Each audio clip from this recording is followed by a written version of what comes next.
Well, hello everyone. Welcome to NAP San Jose's event. It's our entrepreneur series. Originally, this was supposed to be a very different event, but we kind of pivoted based on what's going on with our current situation. So since we were talking to small business entrepreneurs already anyway, we kind of changed it a little bit to a COVID-19 small business survival presentation. So we have with us three amazing speakers. Unfortunately, Manly Lynn with the Small Business Administration had to cancel on us at the last minute, but we'll be still talking about various opportunities that are available for small businesses still. So we'll be getting that towards the end of our presentation. Let's see, make sure I've got everybody in. Okay, so once again, thank you everybody for being here. I'm trying to get, there we go. So let me give you a little bit of information about NAP. So we're the National Association of Asian American Professionals. We happen to be the San Jose chapter. So we are the premier Pan-Asian and Pan-Professional leadership organization for Asians. We have professionals in just about every industry you can imagine, anywhere from government, high tech, entrepreneurs, name the industry, we probably have people who are part of that. But we're also Pan-Asian, so instead of just being a Korean organization or a Japanese organization, we're open to all Asian professionals as well as anyone else really who is interested in being a part of our group. In fact, we actually have a Hispanic and African Americans on our board of directors. We have chapters in just about every major city throughout the country, a couple of chapters in Canada, and we started a chapter in Xiamen, China not too long ago. We have thousands of active members throughout our organization, and our organization as well reaches more than 20,000 professionals throughout the world. Just to give you an idea of some of the things that we do in NAP San Jose specifically, our main focus is leadership development, networking, and community service. So with that, we have all kinds of really cool programming that we do. One of the funnest things that we did was last Friday night, we actually sponsored an event with George Takei, Leo Salonga, and Jay Kuo through a Minnesota theater group called Theater Moo. So that was pretty interesting, actually getting a chance to chat with them. We have a Women in Leadership program. We have a self-care and wellness program that's actually new this year. And something else that we started not too long ago is our NAP Pride, Leading with Equality. So the Entrepreneurship Series is just one of the series that we have. We also do an alternative career series. So one of our photos down there is with Stephen Chun, and that was our independent filmmaker series that we did not too long ago. Then we also do some fun networking events. So the center photo was at one of our networking dinners that we do on a monthly basis, which hopefully we can get back to again once this whole stay-at-home order is finally lifted. Just a big set of events coming up for May, since it's Asian Pacific American Heritage Month. If you go to our NAP website, we have a number of events coming up on a weekly basis and just all over the country. So if you actually go to nap.org, you'll actually see all of our information regarding that. So with that, let me introduce our host for the evening. Crystal Lee is the founder of LifeSite.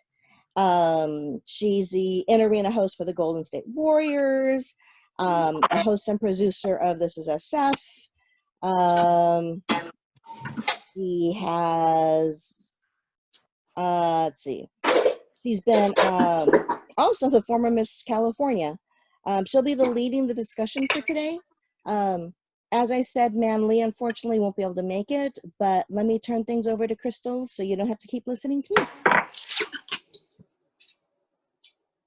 Thank you so much. It's It's wonderful to be here. Hello, everybody. Hope you're safe, sheltering in place wherever you are. I'm personally in the East Coast right now, and I believe we have a lot of attendees from California and probably from other states as well.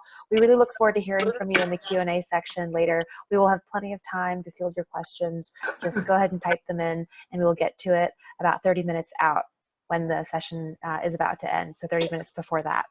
I would love to introduce our two speakers. We have Andrew Chau. He is the co-founder of a boba tea company you may have heard of. It's called Boba Guys. He actually got his MBA at the Haas School of Business in Berkeley, and he is the CEO of not just Boba Guys, but Tea People as well. He's also Inc. Magazine's 500 award recipient, as well as a new author. So go ahead and get his book. We also have Miss Josie Tiffany Li. I actually was able to profile Josie for my show, This is SF. She is the owner of La Boutique Salon. She was also crowned Miss Asian San Francisco in 2019, so she's one of my fellow pageant sisters. She was also one of the featured keynote speakers at Imagine Talks in 2020. So it's just great to have these two leaders with us. They are small business aficionados, and they are going through very much something similar to what you may be going through as well if you are a small business owner. So without further ado, I'm going to ask my first question, and I'll just direct it to Josie first, just to make it easier.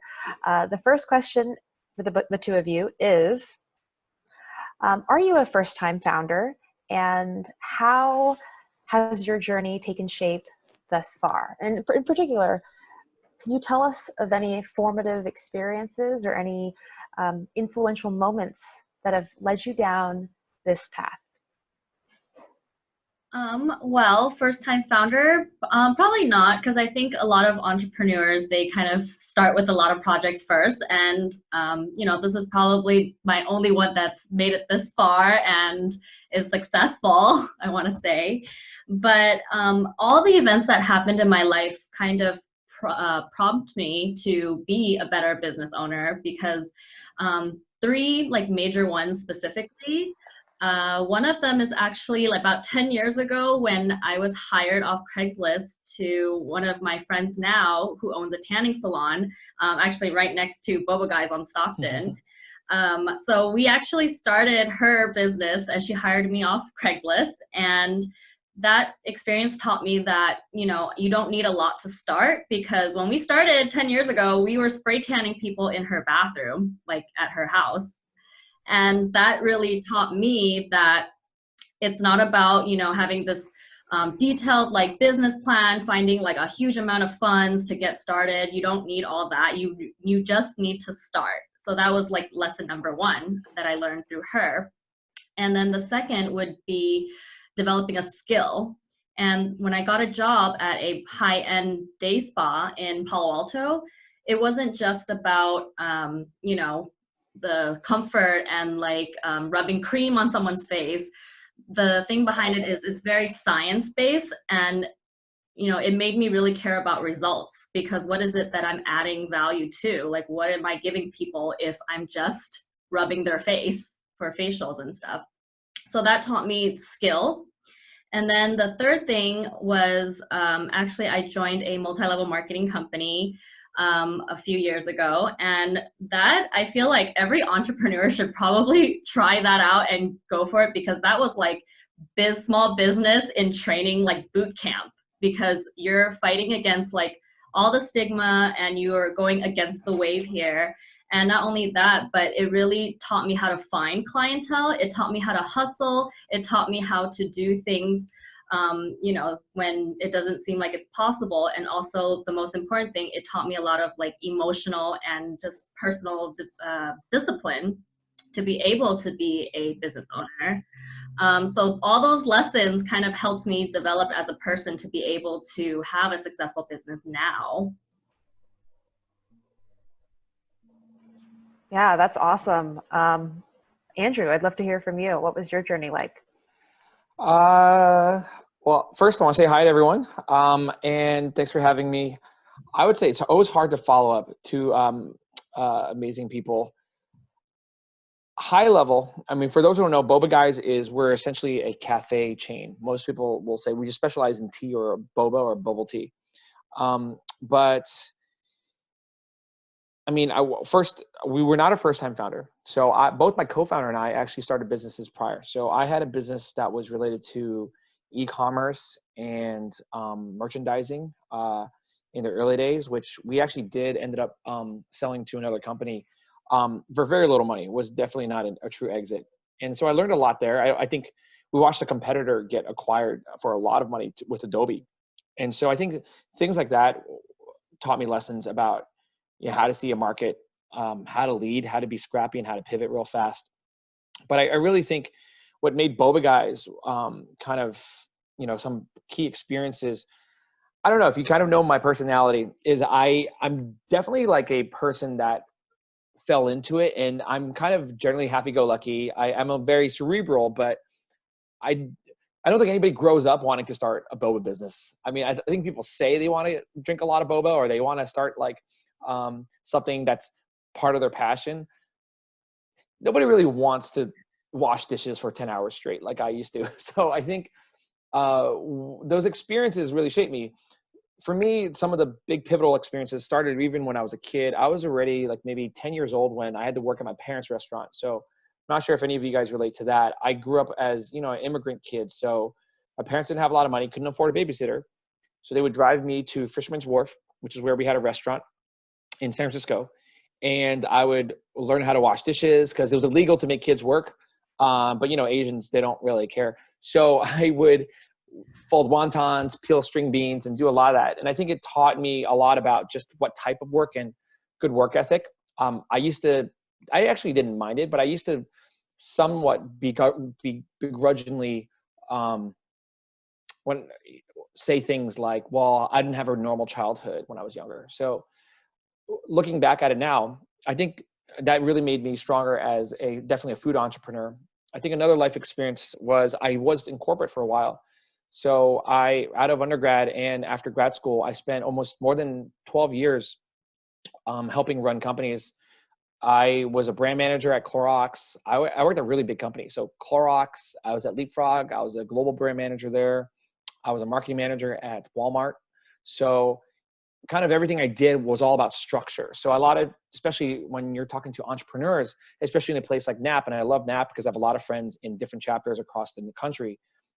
I really think, there's pros and cons of being in corporate or not. And sometimes people always ask, is it better to be an entrepreneur or is it better to stay in corporate? I don't really have a preference, but I did think the lessons that I learned in corporate were a lot related to structure and just having really good discipline, which now comes into play because my business was in the middle of scaling quite large before COVID happened. So, I think, any of your guys' life experiences will play into it. But if you guys definitely come with more of an immigrant background, it's going to come back tenfold, because I think there's a lot of entrepreneurship is about hardships, and that's what immigrant life gives you. Definitely. So when I was thinking about questions for this panel, I wrote down one question that I thought was, well, you guys can tell me what you think, but my question is this: has being Asian American been an advantage or a disadvantage to you in some ways? And you can probably paint a picture of the advantages or disadvantages, or maybe it's just advantages. And the reason why I hesitated to ask this question is because it's similar to the question of asking a woman, how do you do it all? Or white people don't get asked, has your Caucasian culture informed your business strategy, sir? So that was my hesitation in asking this type of question. But this is the National Association of Asian American Professionals, so I thought this is a safe space. I can ask that question. Andrew, we'll start with you first, since Josie answered the first question first. But you're also, you're a very outspoken advocate for social issues as well. So I'd love to hear your thoughts. So, this could be more of a conversation since, for those who don't know, Josie, Crystal, and I all know each other. So this will be, if it goes more organic, I apologize, but it might even be more fun this way and entertaining. Yeah. I will say, I think I happen to do a boba shop. So being an Asian doing a boba shop, they go hand in hand. That's short of making a dumpling shop. It's so cultural. I can't imagine a definitely not a white person doing boba better than an Asian person. It's going to be pretty hard to do. There's too much cultural nuance there. That being said, I think you're talking about maybe even deeper things. Like I do think one thing I'll say is to, Asian culture is a lot about, I don't get into over generalizations here, but Asian cultures generally are about grit, a little more of like the analytical mind. So less about marketing and sales, but more of like, just get the work done. Just very matter of fact, very pragmatic. And I do think that helps. I think just sucking it up, being very operational helped me grow. I think maybe in the beginning it was a little more marketing because there's a lot of it is getting the word out. But right after that was over, so much of it was just, can I solve problems? And I think culturally, I'm really into it. So I love solving problems. Awesome. Josie, what do you think? Yeah, I mean, I think leveraging the Asian community is definitely a plus for me as well. But I think it has to just do with like, as an entrepreneur, if you have the resources, if you have anything, use it. Like it doesn't matter if it's the Asian community or if it's like Black community or whatever. If you got it, use it, because at this point, you just have to like use everything that you have. I haven't really, experienced anything negative with that. If anything, it's only just helped get more exposure and have more support. I guess we're just very fortunate to be here in San Francisco, where it's like very highly populated with like Asian Americans.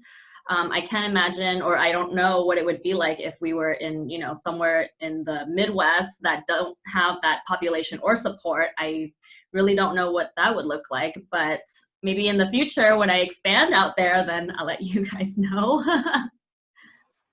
I love it. I love how you said when I expand out there, not if I expand out there. I see you. The next question is, does your business still do what it did before COVID-19? And how have you innovated?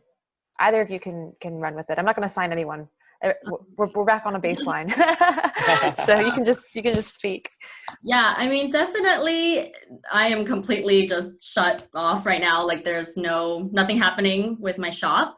But that kind of forces me to, get creative on like what we can do, right? And I think like when something like this happens, all your employees and also all your clients, they're kind of looking to you to call the shots, to like give direction, to lead basically. So even though we aren't, in operations right now, I still keep in touch with like the clients and also with my staff to see how they're doing.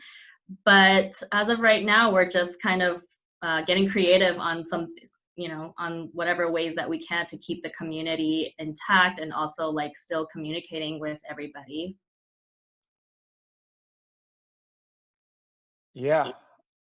It's funny. Yeah, it's interesting because Josie and I did a kind of Instagram live a couple of weeks ago, and we're talking about, our different types of businesses. And, for us, we're in food, but I think both of Josie and I have essentially retail-based businesses. So retail-based businesses were definitely hurt because shelter in place, it basically fundamentally gets to the core of our business, which is my business was about in-person experiences as Josie's was.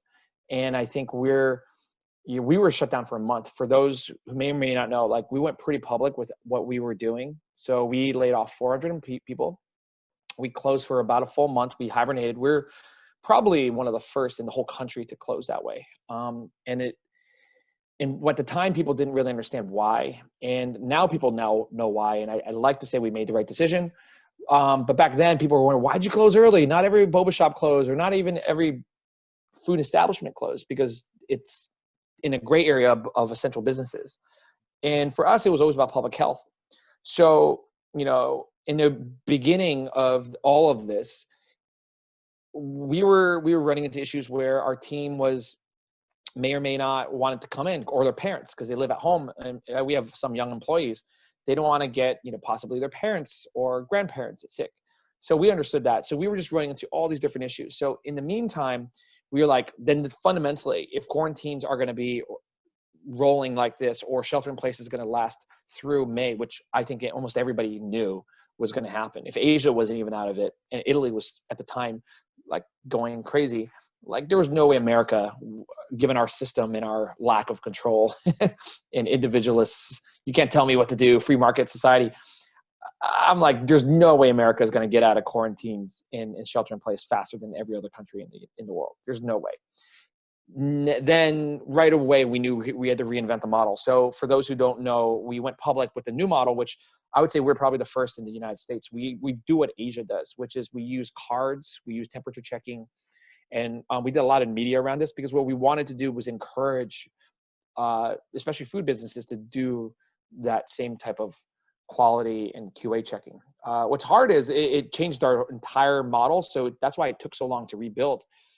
We don't have the same menu. So all the menus that we made, all gone, all our processes, all our formulas, completely scrapped. We had to reverse engineer everything because it was built for speed. Because anytime in the past, our drinks were made to order, which took a long time.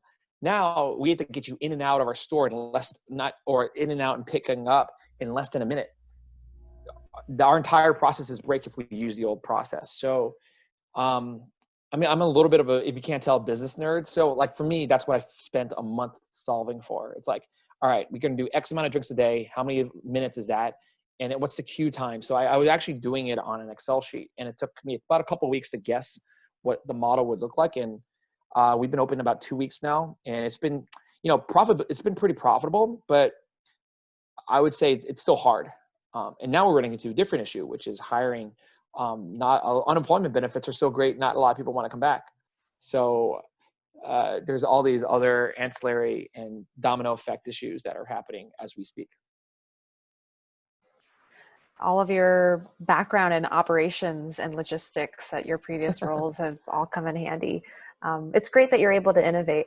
Have there been, I feel like, Andrew, you've already answered this question, but Josie, have there been any unanticipated benefits to COVID? Like getting in touch with your clients, that sounds like a really great way to see the silver lining, is to work on the relationship. Yeah, so that happened, but it's kind of funny because I feel like I should have documented like this emotional roller coaster that I was going throughout like the whole thing that was happening. But it's just, in the beginning, it was just kind of like a shock, right? Like, oh, this is happening. And then, okay, we get like a little break. And then, I think like 10 days in, I started like panicking, like, oh my God, my business is based off touching people. What am I going to do? The economy's going to crap, blah, blah. And then it was just like, so it was like a lot of reflecting and a lot of, finding more into like exactly what is it that my brand is about, and having that defining part of kind of polishing off the brand a little bit, because I'm still like a growing business. Like we're like such a baby business that it's not really defined. So there's still like a lot of little details to work out. And so it's also kind of beneficial for me to really reflect and define like exactly what kind of brand I am, and who we are as a team and what we offer to people. And not only that, but there were like so many things that I wanted to do that I just didn't get a chance to because I was physically in the shop and always doing things. But now that I learned that, we had so much support from our neighborhood and our community, that it really opened my eyes to realizing that, when you have a brick and mortar type of business, it's really about the community. It's about being part of that community that you're in. And I realized that, how do I bring that community now online? Because after this, things are going to change. People are still going to be very wary of like going to like any type of service-based human contact type of business. Things are going to change. So how do we, adjust to it? So we're moving towards e-commerce. We're going to have products out. We're, going to do things where people can do things at home, because eyelash extensions is not something you can do at home. So we're figuring it out. And, we also did gift cards, and that's how I realized that it really was about the community, because if it wasn't for the relationship building with our clients, we wouldn't have them supporting us to buy our gift cards, right, to help us out.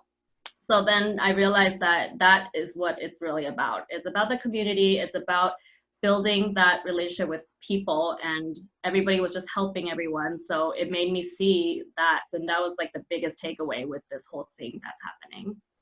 Absolutely. You know, and Andrew and Josie, you two are in very like consumer facing businesses, and it is retail. I personally, I co-founded a company called LifeSite, and LifeSite is essentially a Dropbox with bells and whistles for financial services. And if it's one thing that I've learned, it's that our product is a commodity. So you have to differentiate with relationships and with sort of this basis that is not just about a transaction or just about, you know, giving you a login to be able to store your files in the cloud.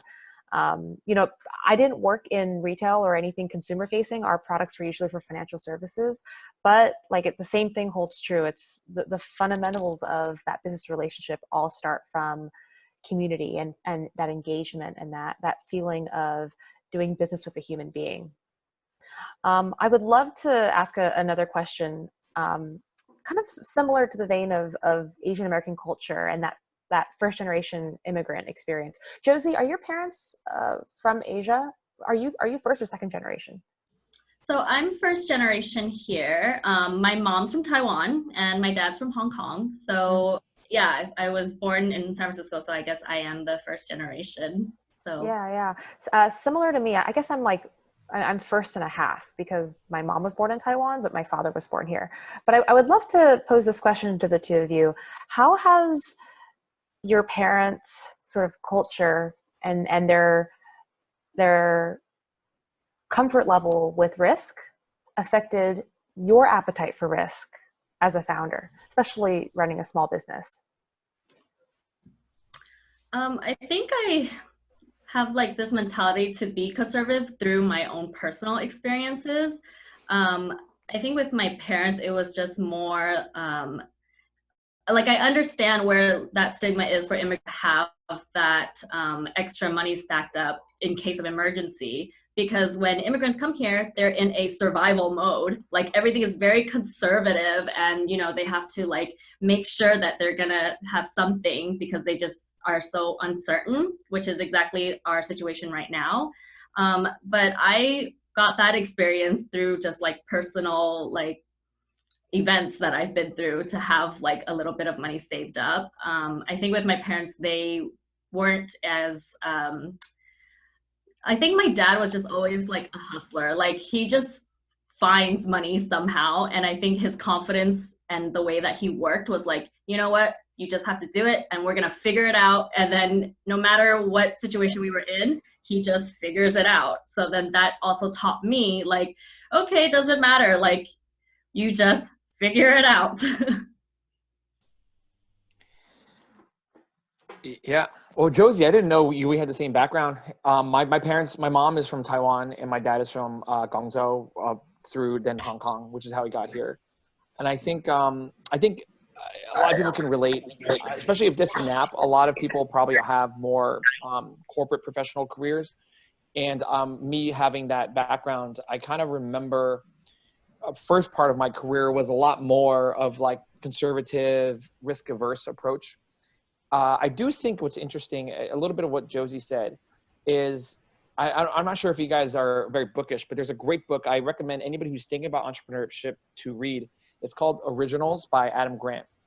And basically the idea is that in the book Originals, he talks about how a lot of the big risk takers, the people who are really known for like breaking barriers and stuff, they're actually very risk averse. And what they do is they double check their parachute before they kind of do it. And that's what Boba Guys was. People may or may not know.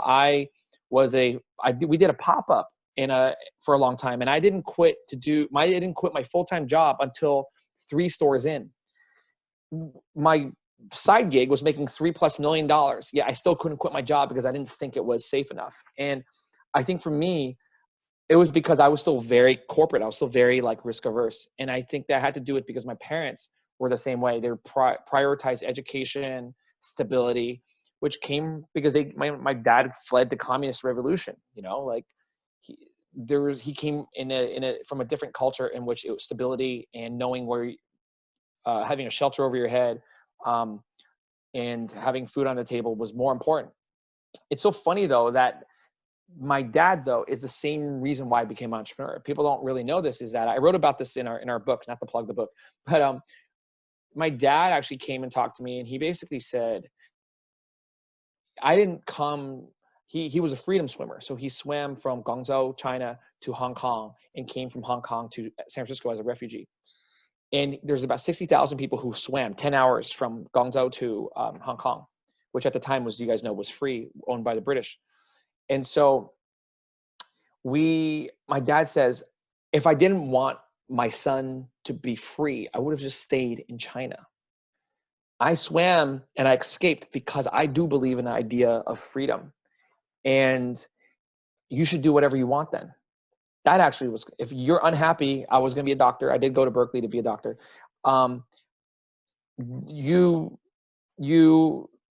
It's a waste of my time. And that's what my dad said to me. And he is probably the most conservative person out there, but it's very practical.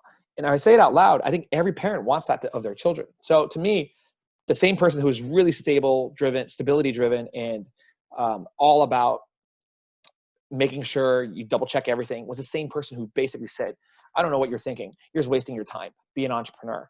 So I got to give that culture also credit. Awesome.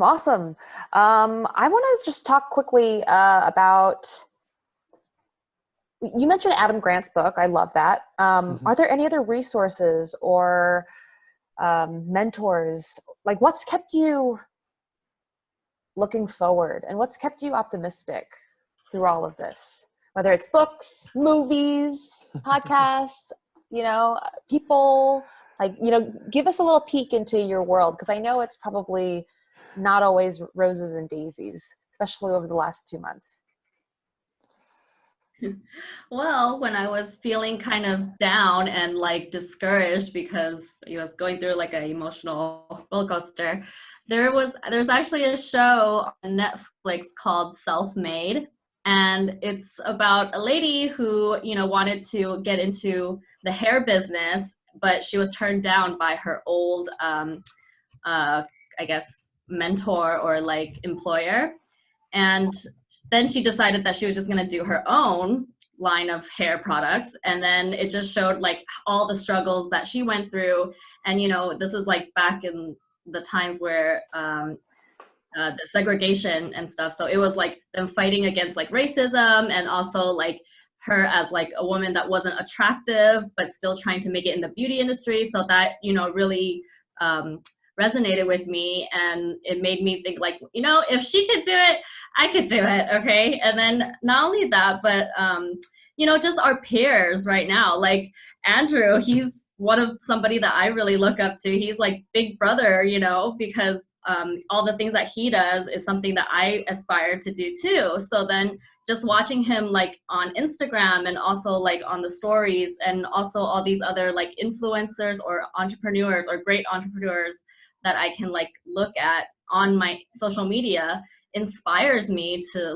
keep going. And being able to reach out and talk to these people really help made me feel we really are in this together, and we can do it together, and that's just, reminds me that I should keep posting and keep going, because you just never know who's watching you and who you can help out just by telling your story or sharing what you're doing.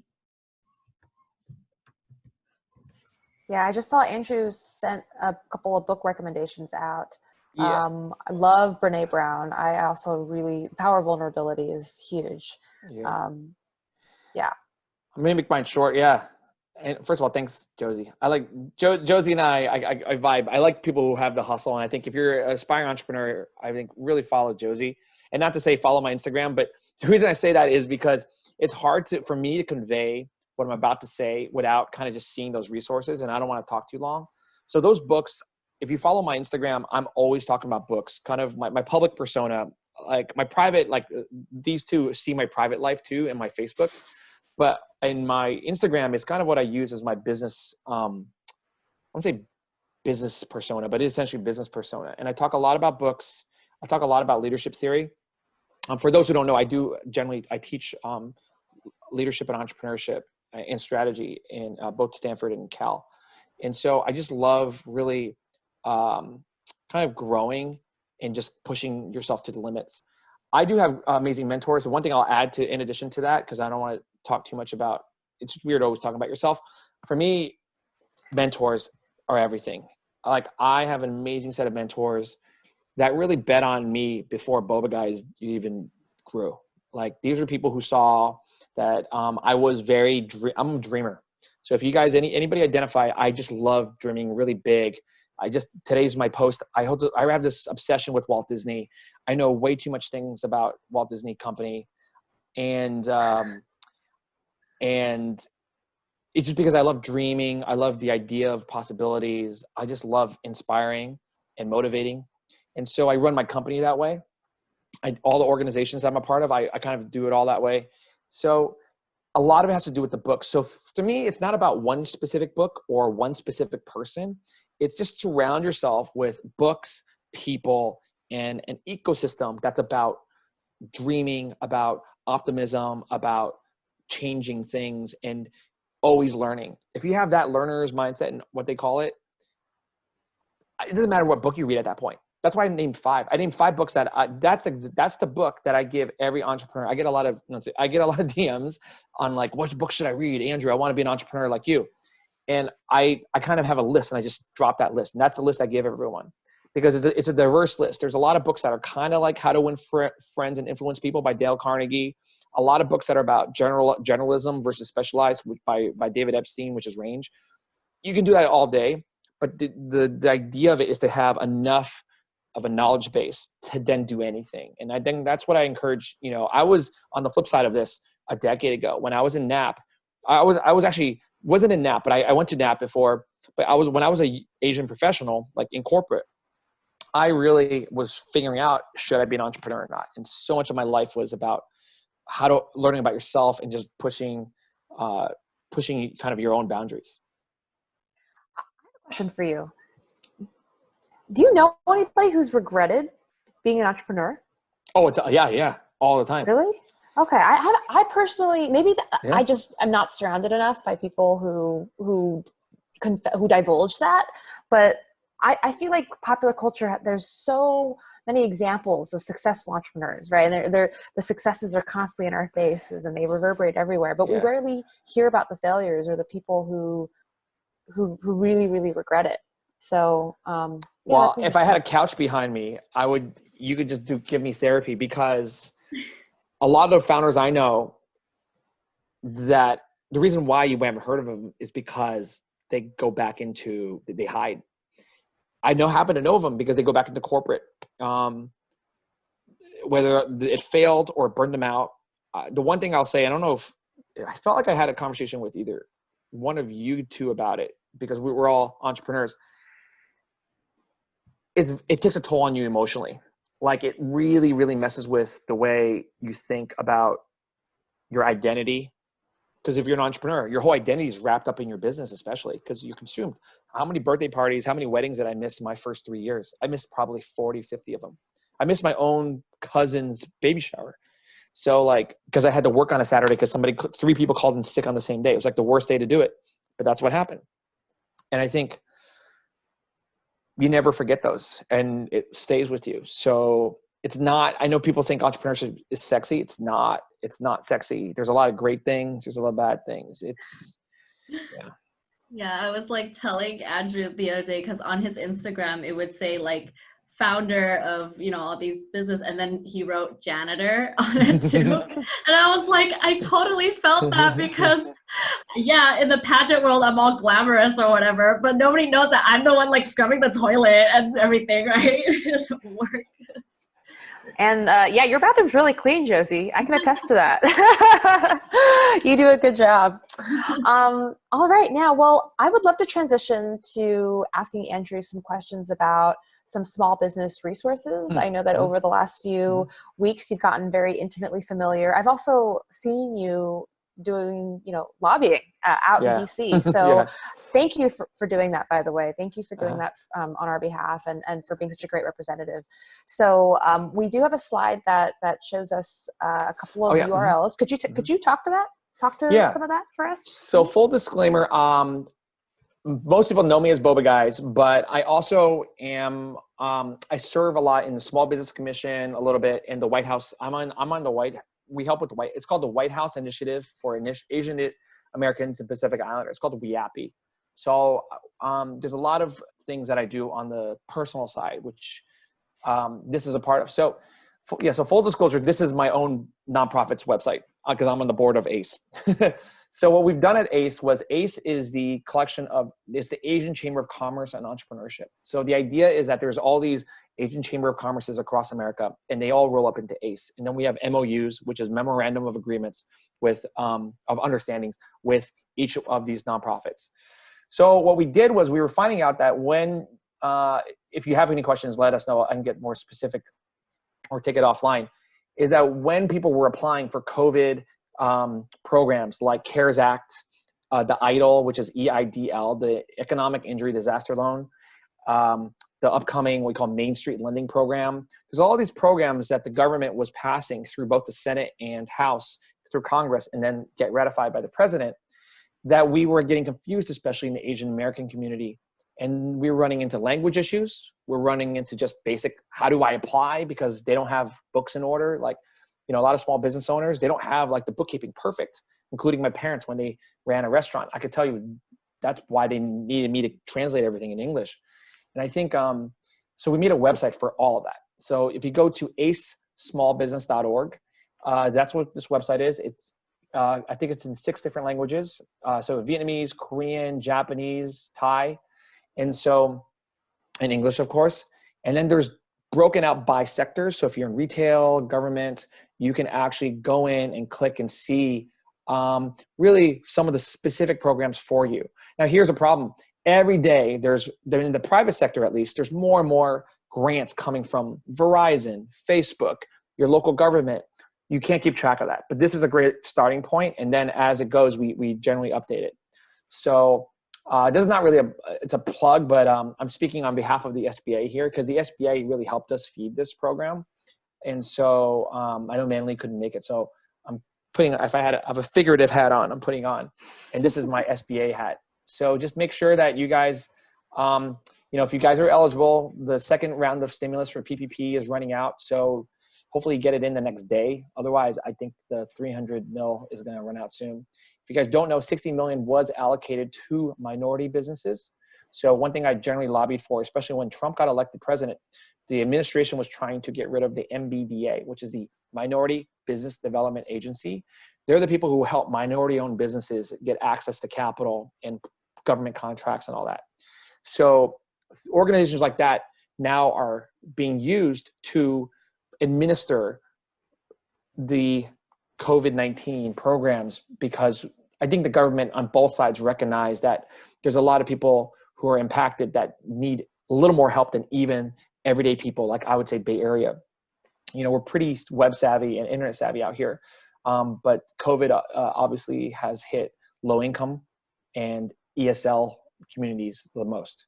Mm-hmm. So now, Andrew, a lot of founders, I would say, have chosen their for-profit paths because it is everything that government is not.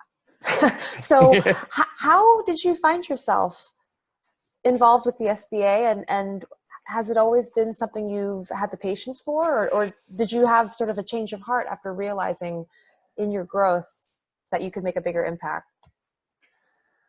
Wow, that's a deep. That's a Crystal Lee. That's like a therapy question like this.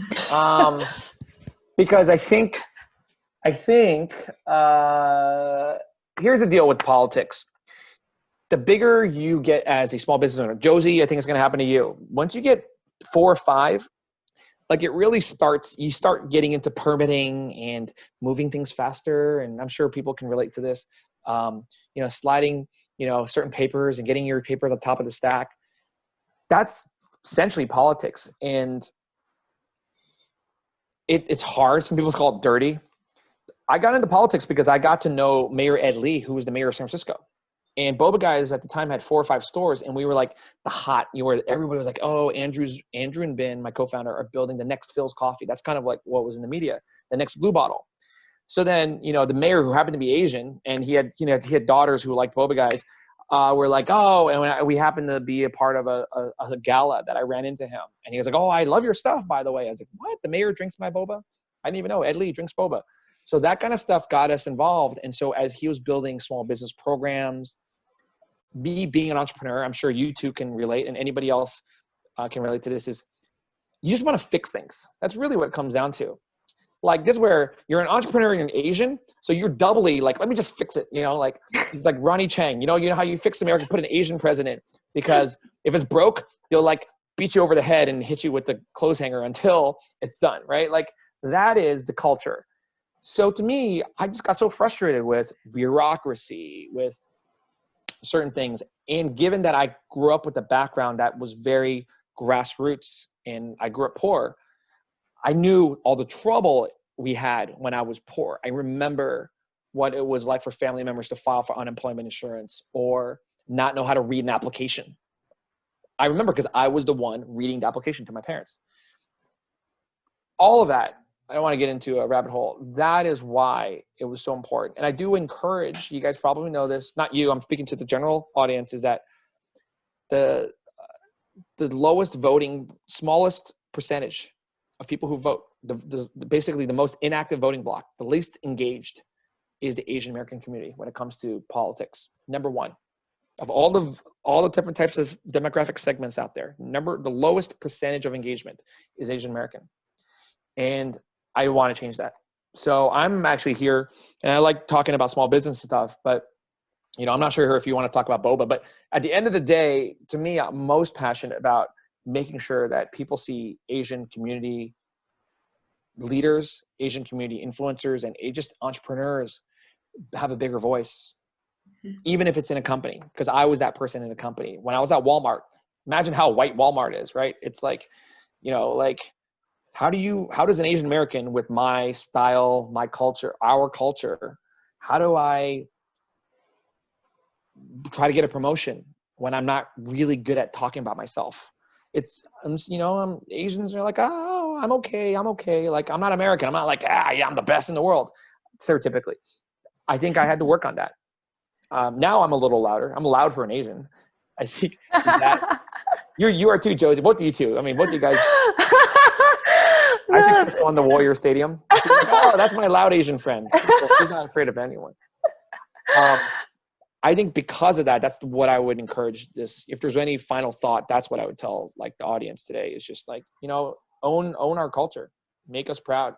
If not you, maybe it's too late now, get your children. It's about your children. Your children are the future, and make sure that they don't have a lack of voice, a lack of clout. Yeah, we have to show up. Mm-hmm. Absolutely. Josie, so being not just Asian, but also a woman, have you had any trouble being like, yeah, go me? What's that experience been like for you? I mean, it's definitely hard to be in a position to, try to like show off or like talk about your achievements and stuff like that, especially I think it's just hard in the beauty industry as well, just because that industry is super competitive where everyone's trying to outshine each other with their skills or like whatever. But I think we as a society is growing from it though. However, I think right now is a really interesting time where people are more supportive of each other, and being part of like a pageant group, there's like stigmas about like girls against girls and stuff like that, but that's totally a stigma, and I think that also depends on like each individual. So I think as long as we are aware of like what we are putting out, and then just have that confidence that we are being authentically ourselves and stick with that, and you will attract the right market or the right crowd. But yeah, otherwise I don't think it's, I think that's just something that I have to work on too, to be out there more, because in the beginning I was actually really afraid to be like the face for my business, because I didn't want it to be about me. I didn't want it to be like stuck to it in a sense. But I realized people want to see who is behind the company and who is running this and their ethics and stuff like that. So it is really important to show your face as a founder or as an owner and connect with people. So that's something I'm working on now. Totally, totally. So I would say as founders, you two have to have a growth mindset for your business and for your employees. But from personal experience, I very much struggle with having a scarcity mindset in my personal life. So do either of you have split personas? Do you have have you pushed yourself into a growth mindset in both your personal and professional life? Yeah, for sure. Because when I first started, I was like, oh my God, I'm in so much debt. Oh, I don't want to spend money and stuff. And then you just try to like be resourceful and you're like skimping on like certain things to like save money, right? Because it starts to like add up. And then I had like a friend that was very, he was very successful. And he was like, he just said it like really bold and straight up to me. He's like, Josie, stop being cheap. Okay. And I was like, how am I being cheap? He's like, because it's like you're almost kind of like half-assing it because it's not like fully its potential. Like the product is not up to like the full potential. You have to just go and do it the best that you can, and then worry about the money later when you cross that bridge, when you're like in that position. So in the beginning, it was like that risk factor of like, okay, I want to be conservative because I don't know what's going to happen. I'm uncertain. But I realized that's just part of entrepreneurship. You're going to be uncertain. And then as an entrepreneur, if you're a good one, you will figure it out. Just like they say that you let go of the parachute or you build a parachute as you fall, right? Yeah, if you're a good one and if you're lucky, there's always a fair amount of luck, right? In any of this. But Andrew, what about you? Do you have a growth mindset in your personal and professional life, or have you ever had you know what I mean by scarcity mindset? Yeah, right? for sure. Okay, cool. Yeah. I love this stuff. This is like philosophical, and so basically, I don't want to sound overly naive and idealistic, but I generally don't believe in any case of a scarcity mindset. There's a great book, another book, ding, ding, ding. I have a lot of books if you haven't heard or can't tell. There's another great book called Give and Take by Adam Grant. And, is that what I mentioned? I think I did, right? Adam Grant wrote Originals, but he also wrote another book before Originals. His first bestseller was called Give and Take. And it talks about how there's three types of people. There's people who are givers, who just give. People who take. And then there's people who are quid pro quo, which is I give and match. I only give if you give. And he looks at who in society kind of generally benefits and what should you pick. And there are times, yes, you don't want to get screwed over. I'd be a horrible business person if I just give and don't expect anything back in any kind of business transaction. I mean, I would need a contract. It's kind of what I would say. But for the most part in his book, and I firmly believe this, almost everything goes to being a giver that does not expect something back. The reason is twofold. One is you generally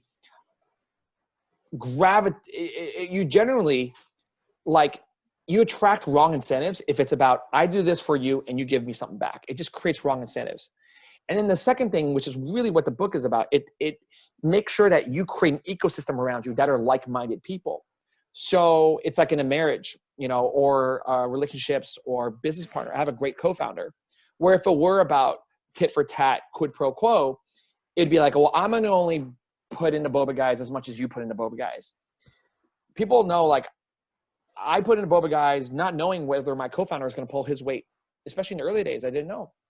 And you just got to treat that. And if it didn't work out, then you let the results create the break in the relationship. But if it does, it just creates this momentum that is kind of spiral up. And I think that, to me, I've seen that work 99% of the time. And so it's very controversial to say, but I almost never believe in scarcity mindset. Because the moment one person becomes selfish, if you actually are in microeconomic theory, it's actually prisoner's dilemma. It's when one prisoner, you have asymmetrical information, right? You have where people don't have the same information about each other or the situation. When one person pulls away and thinks the other person is going to screw them over, but once one person pulls away, the next person is going to be like, wow, I actually gave you the benefit of the doubt and you still screwed me over.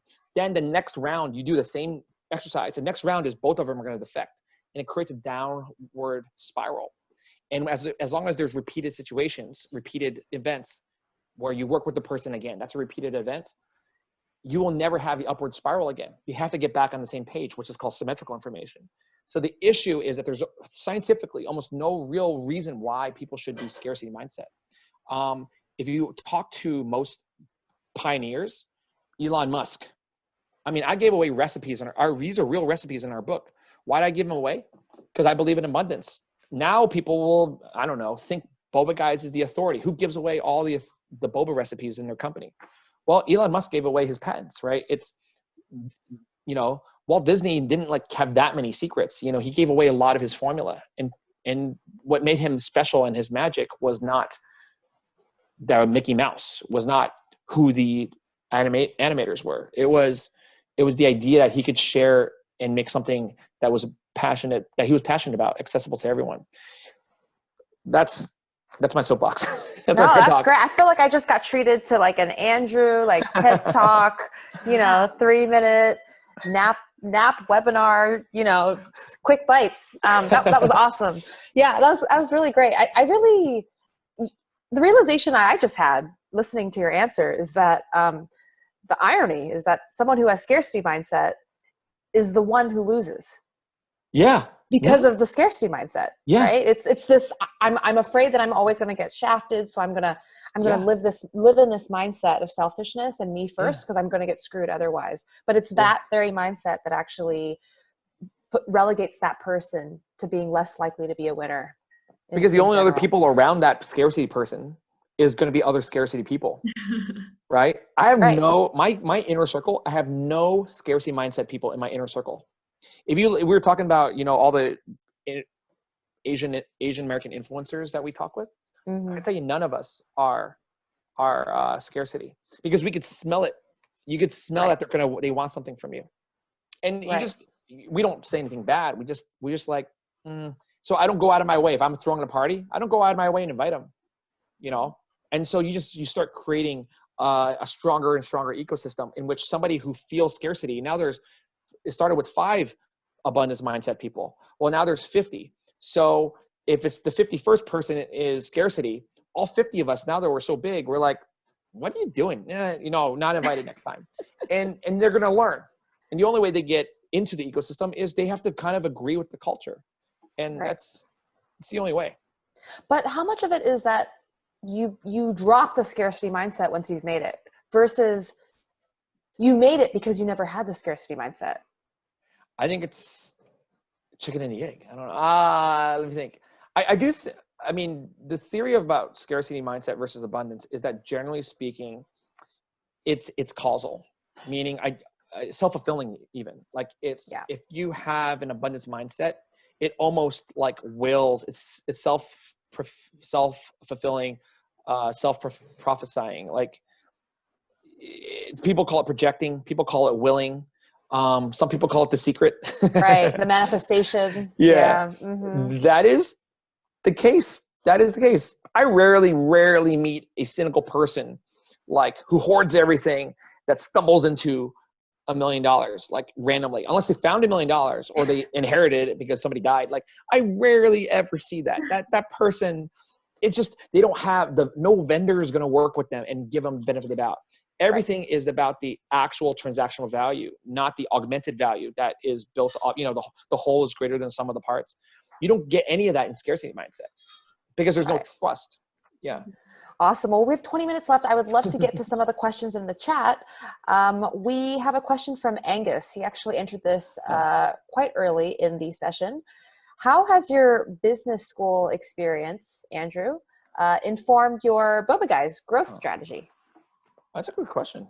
I'll make it quick. Not much. One thing I'll say about business school is great for the mindset of learning, but really like the stuff that you learn. I'll give you a good example. I was a brand manager after business school. It's like, people get 3 jobs out of business school: consultant, banking, and brand management.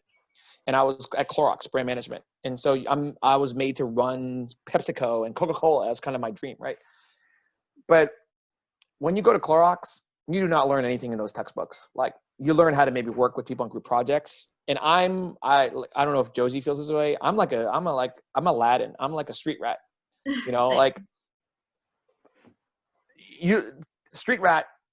It's all about common sense. Business is the art of common sense. And so, like, you know, when someone's going to get screwed, you intuitively know if that's going to be viable in the marketplace. People who have no common sense are out of touch with their customers. So they become less effective leaders and stuff. So you don't learn that in business school. Business school is all like perfect information. Everything you have is in one case study from Harvard Business Review. And that's garbage. And I actually go back and teach that way. You know, I teach them without it. I say, here's what the case study says, and here's real life. And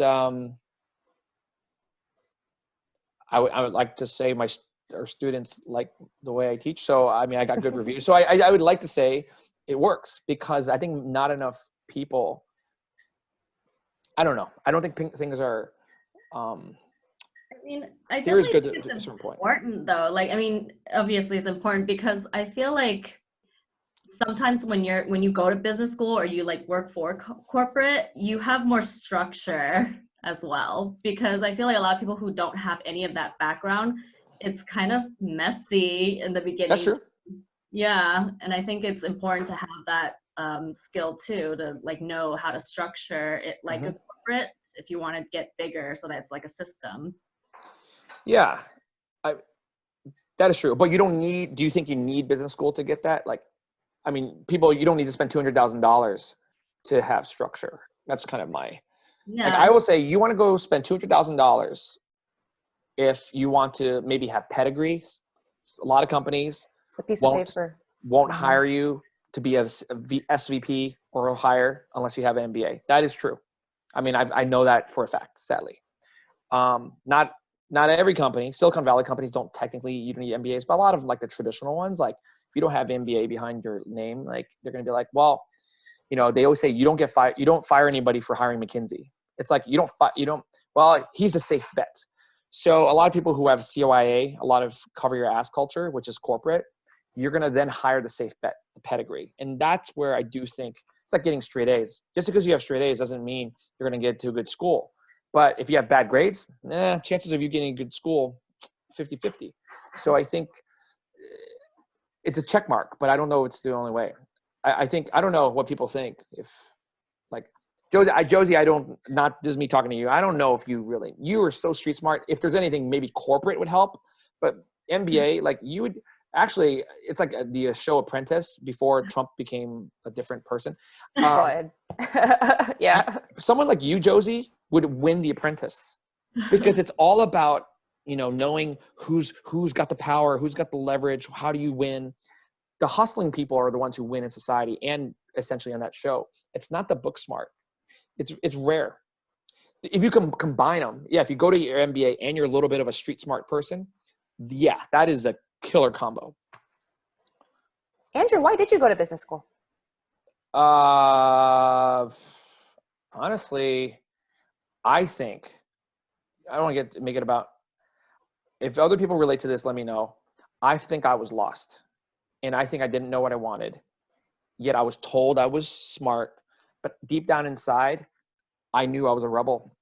I knew corporate didn't work, and I was good at it. I was really good at code switching because I was obedient Asian kid, good son, eldest grandchild, eldest son, that kind of stuff. So I think I just bought into that. And there's a story with that, but that's we're gonna need some alcohol for that. Well, why don't we, we'll see it on your story at some point later this week. Probably. And so follow him at Chaumillion. Congratulations on getting Insta verified, by the way. I told you. Oh, well, my publisher. Thank you. Next question.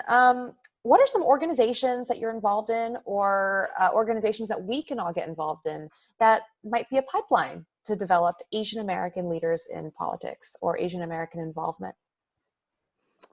Oh, is that for me? It was just a question posed. Yes, it says question to Andrew, but okay, I'll just list it and make it quick. Okay, National ACE is a great one. I'm on the board of that one, so that one, if you're involved, let us know. We have a great set of people, and then that funnels into a lot of the policy work that we do. So when I go to DC, they always ask, well, how do you know that's the case? Why would you make that recommendation? I'll be like, well, there's tens and thousands of small businesses that feed up into ACE, and it just gives us credibility. So I think that is an easy one. There are things like political stuff, like API Vote is really big. Our friend Christine Chen, do you know Christine Chen? She runs API Vote. So in a voting year like this year, getting out there and getting Asian Americans to vote, simple things like helping people figure out how to fill out the form, signing up, making sure they're registered. That's a huge one.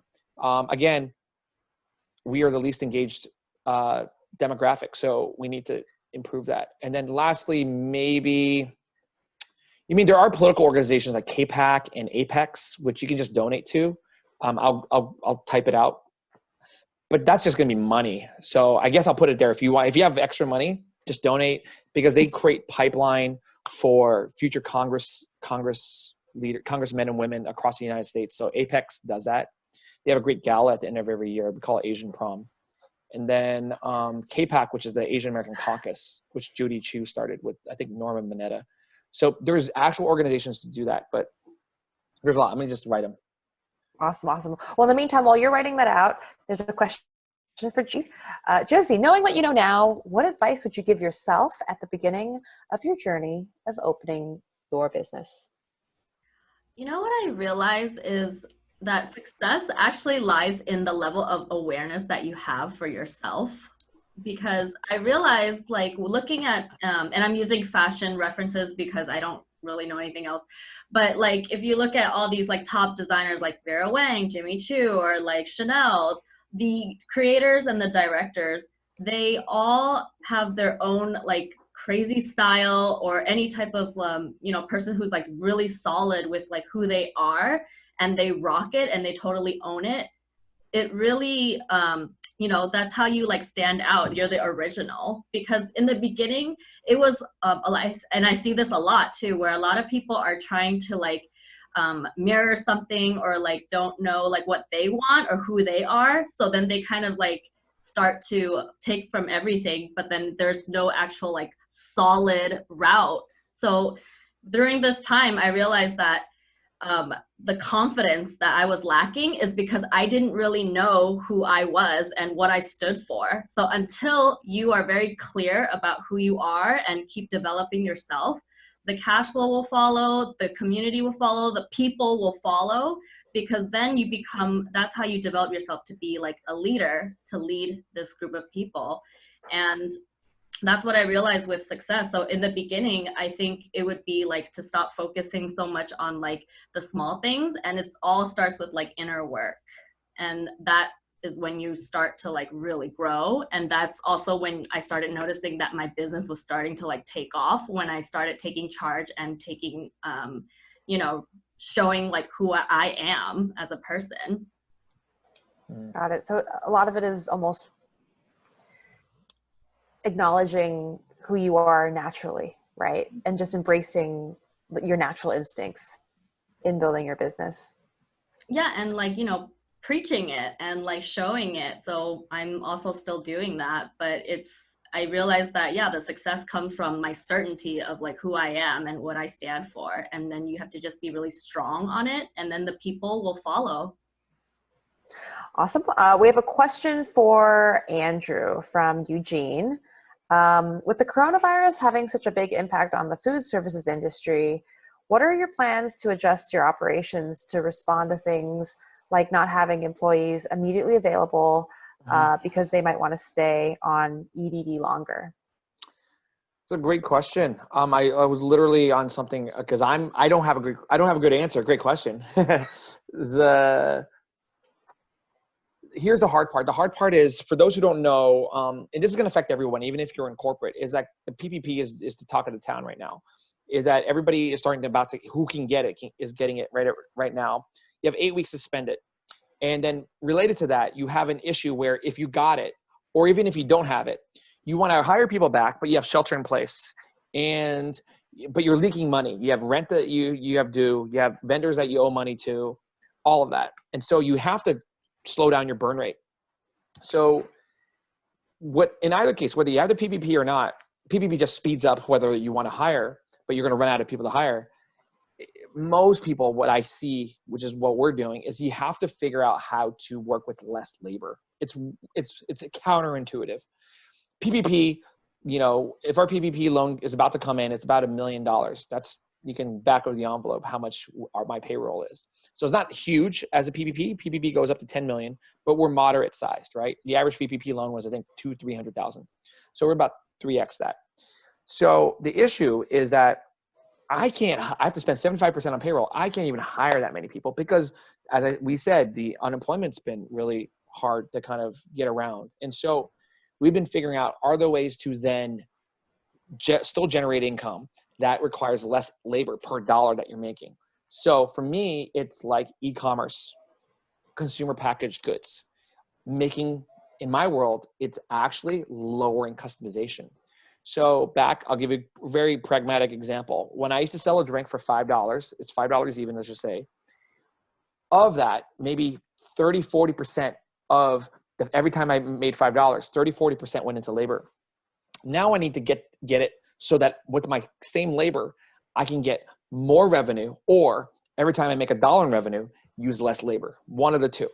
And so because of that, you have to think about automation. You have to think about, can you get people to order? So we got rid of a cashier, because right now, that at least, if I don't have a cashier, I don't have to hire the cashier, which then I could use that to make the drinks faster. So you're reallocating the resources. So there's a lot of, essentially, you would call managerial accounting exercises that you could do to get you to a lower COGS or labor COGS in your model. Did I just nerd out? I'm like, any accountants in the room will tell you I'm nerding out. No, it's great. I mean, you're using words that, we all understand. So, COGS is cost of goods sold. Cost of goods sold, yeah. Yes. Which I understood. But I think everyone here, Asian American professionals, I'd say the COGS is a household term.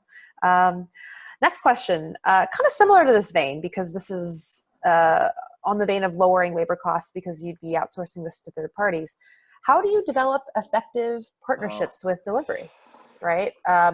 Uber Eats, DoorDash, or e-commerce, Shopify for SMB. For instance, Josie, you might be selling your products on without getting eaten alive by fees. So how do you probably have a model for this, Andrew, but how do you think about it? We do. This is where it's hard. This is storytelling related to business development, negotiations, related to just your just network. So for us, we do have a pretty sweet deal with DoorDash because we just go way back and we leveraged, our size. Now we're not as big as a delivery as probably Starbucks or whoever, the big guys are, but we're also not small. So you have to kind of figure out, how do you get to know them? So I'll tell you what works for them. Number one is you want to be easy to work with. The easier you're to work with, the easier it is to negotiate with you. Number two is you have to have something that the product that's in demand. So I'll give you a good example. Hopefully this is recorded, I'm guessing, but I hope DoorDash people aren't watching.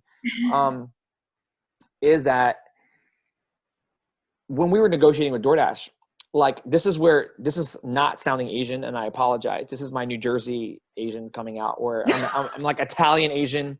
I'm gonna go like really aggressive, and I'd be, So when you negotiate with them, I'll give you an example. DoorDash is like, we were with Postmates before. We were like, well, there's other boba shops, and I said, okay, if there was other boba shops, you wouldn't be coming to me.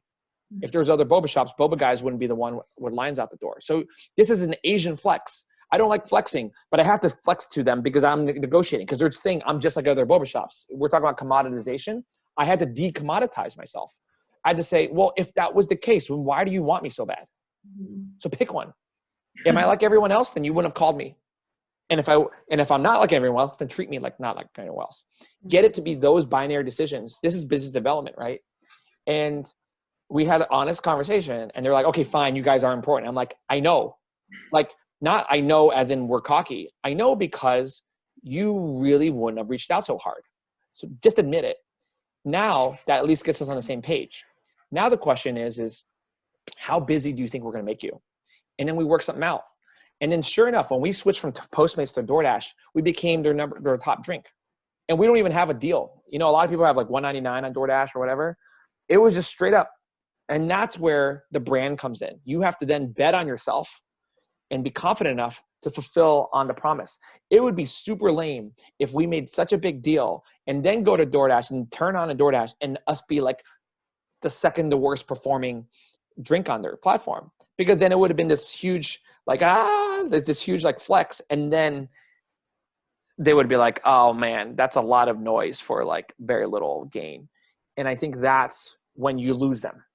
So you have to know who you are. You have to know your marketing. You have to know your positioning. So the real question is Andrew, how did you guys create marketing in the cloud and all that kind of stuff? And that's a whole separate webinar. It's a whole separate thing that I do think a lot of Asian American businesses are not as strong in. And that has to do with storytelling.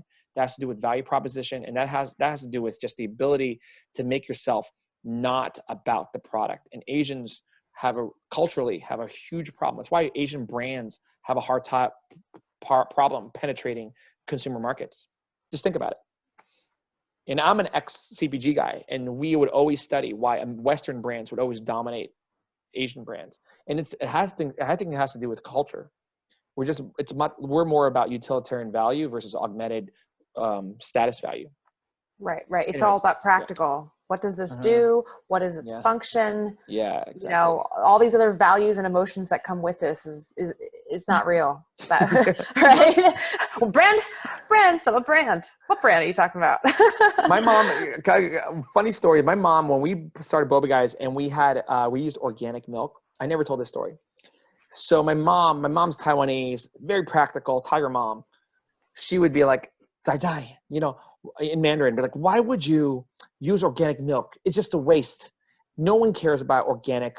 And then because she had this like thing about how wasteful it was. And I said, well, if that was the case, can I trade my Honda Accord for your Lexus? Like, oh, you spun it around on her. Yeah, I said, I wish I knew what the Mandarin word for hypocrite was, but I said, and then my mom, I said, you don't get it, Mom. For that, you don't care. But for some reason, you want a nice car. Why do you pay for a brand here and there? I said, you just don't get it, Mom. And I said, and I not in a flex, and I love my parents, but I said, I wish I was older when you had the restaurant, because I know why the restaurant went under. Our restaurant failed.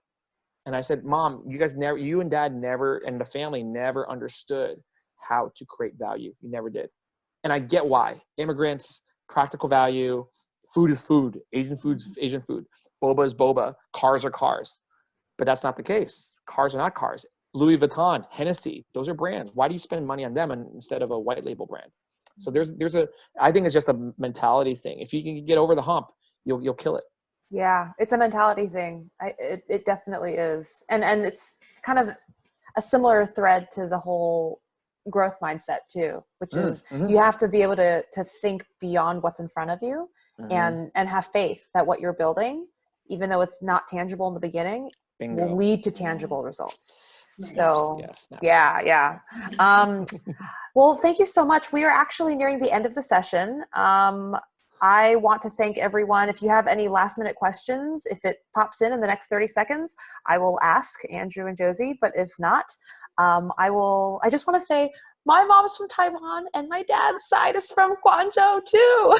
Oh, wow. We got 3 combos. 3 combos, but mother from Taiwan and father from, Hong Kong, like Guangzhou region. So how funny is that? What does that say about the pairing? Maybe it's like a yin yang culture, like subcultures between, I don't know. I know, but it's just really interesting. Yeah. Especially that our mothers are all from Taiwan too. So it's great. Please, if you're interested in becoming a member, everybody, there's a special event promo rate of $30. So just go ahead and sign up at sanjose.nap with 3 A's.org. And with that, go follow Andrew on Instagram at Chaumelian. It's in the chat. And Josie, can you also add your Instagram in the chat too, so we can support you and follow you? I believe it's at Josie. Right? And follow Crystal. You got to put your Crystal. Oh, yeah. I'll type mine in right now. Let me do some thank yous real quick. Yes, Marinka, thanks. So I never introduced myself. I'm Marinka Rojas Gorgan. Yeah, please. Yeah, you got to get all the credit for putting it together. I'm the president and chief visiting officer for NAP San Jose. Really want to give a big thanks out to my team, Ricky Chan, Alex Ling, Nick Yip, and Susie Willems-Garams, who really helped promote and help put this thing together. Big thanks to Nick, because he's the one that actually contacted all three of you. Thank you so much for doing this. It's really vital that we try and reach out to our community and really provide all this information. That's why we made this event a free event instead of having it paid. But it really does help to have members, because we do have bills to pay as well, even though we're a nonprofit. But one other thing that I wanted to plug, in the chat, I put in that we're looking for award nominees. So NAP every year recognizes our NAP 100, which are people who contributed lifelong. So people like George Takei, I.M. Pei, Heinz Ward are all NAP 100 recipients. We also have our Inspire Award, who are our young game changers. So people earlier in their career who are already making a huge difference in their community. And then also our newest award is our Pride Award recipients. So please, if you go to nap.org or sanjose.nap.org, we'll have information there for you. Again, thank you to the three of you. Really appreciate you doing this. If anybody has any further questions, feel free to email us at hellosanjose@nap.org. We will be sending out the resources that Andrew had listed. So any information that's in the chat, we'll be compiling all that together and emailing everybody. So again, thank you so much. Have a wonderful evening and stay safe. Guys. Thank you, everyone. Bye.